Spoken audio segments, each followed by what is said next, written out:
Hello everyone, this is Super Comic Girl. I'm back with another video. I have severely decreased the amount of videos that I do, mainly because I'm busy and all that jazz. So today I am going to be doing a review of Marvelverse Moon Knight, which is a little booklet, not that thick.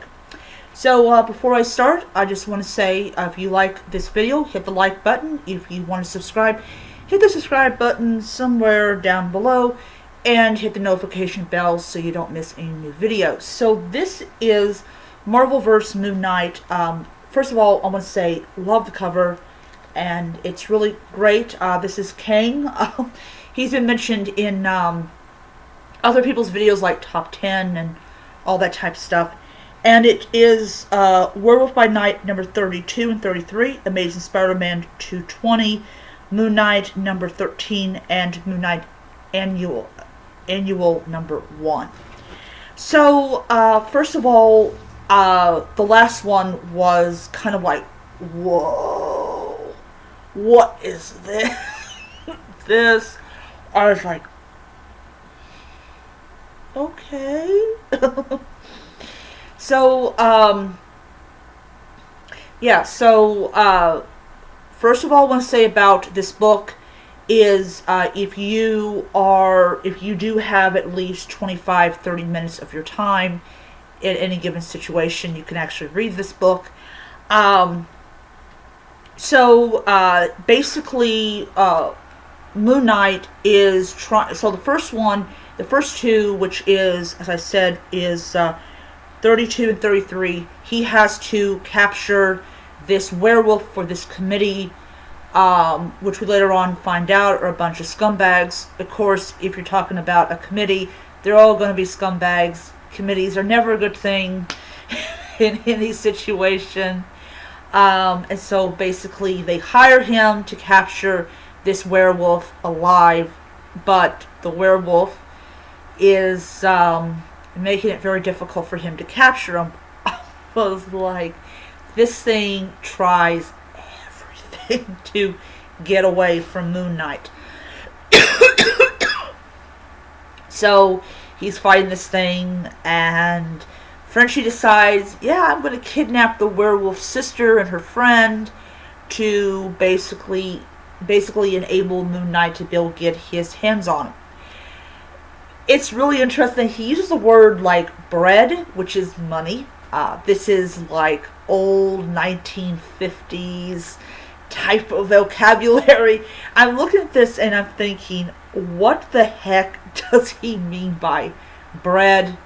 It's like son of a and then doesn't finish it.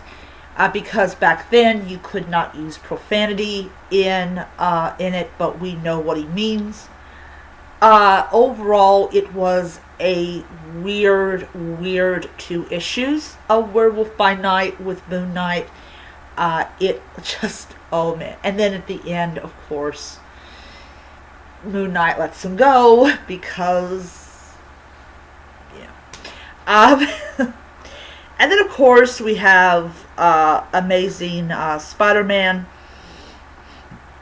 And I do not know why Moon Knight thought this was a good idea. So he's going around and he's getting gold to basically, essentially own his own territory. And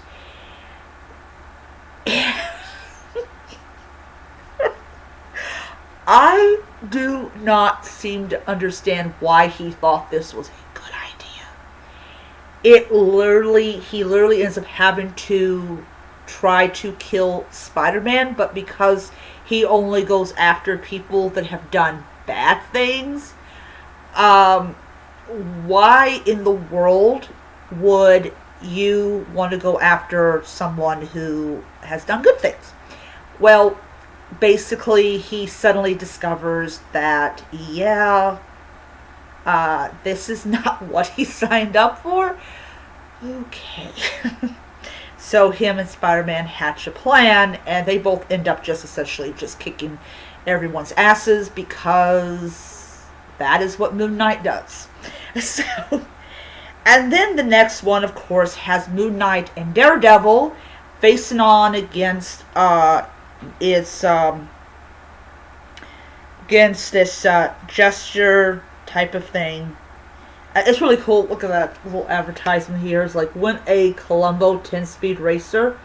I don't know if I don't know how many little boys wanted one, but okay.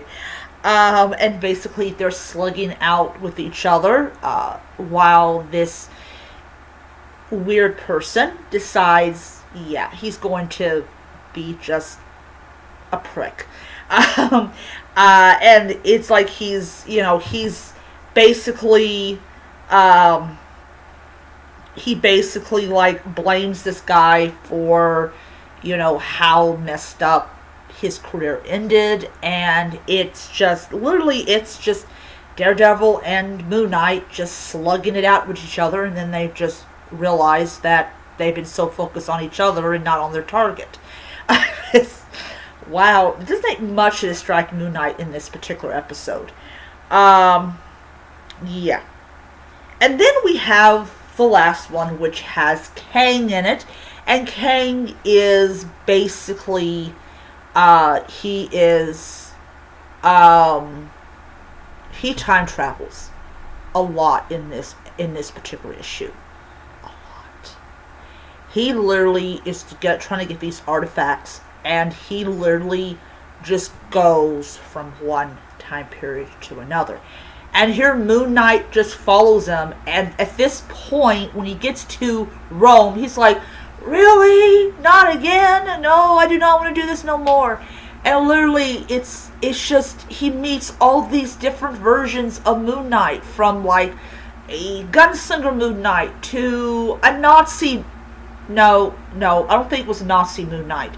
I don't imagine Koshnu allowing a Nazi to have the powers of Moon Knight.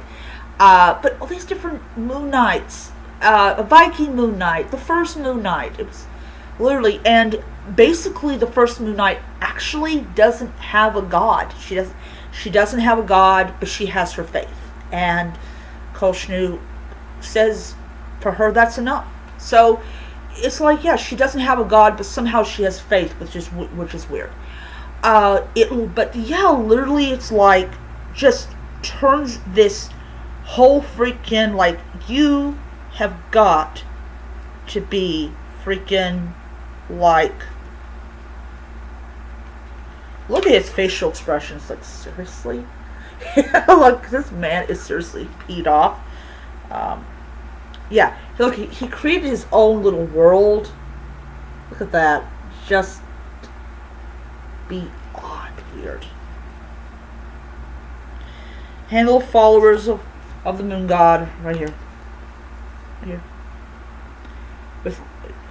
Come on. Right here. Shaved head. God, it is just bizarre.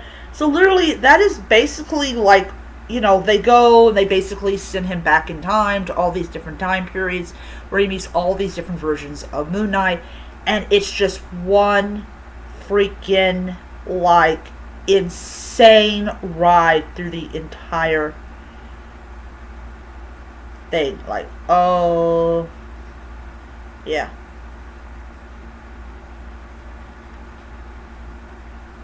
That's what he says, oh, come on.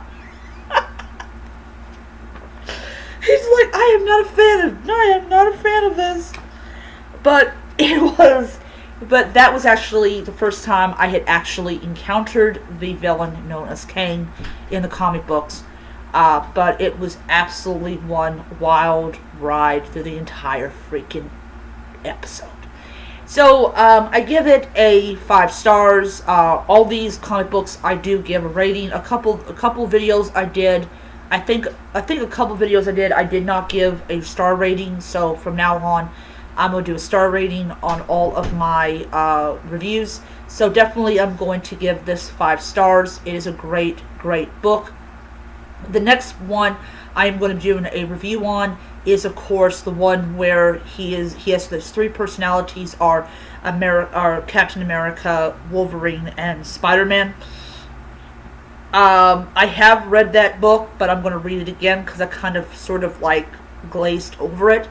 Definitely, I'm taking my time in reading these comics, especially the thick ones, because there's just so much to like read and take in and everything. But definitely, it's a good little book, and I do highly recommend anyone to get it. I bought this at Pops Comics not a couple weeks, yeah, a couple weeks ago, and it was all part of the not really the large pile of comics that I showed you guys last month, but yeah. So I'm going to end it here. Hope you guys enjoyed the video, and until next time, nerd on. Bye.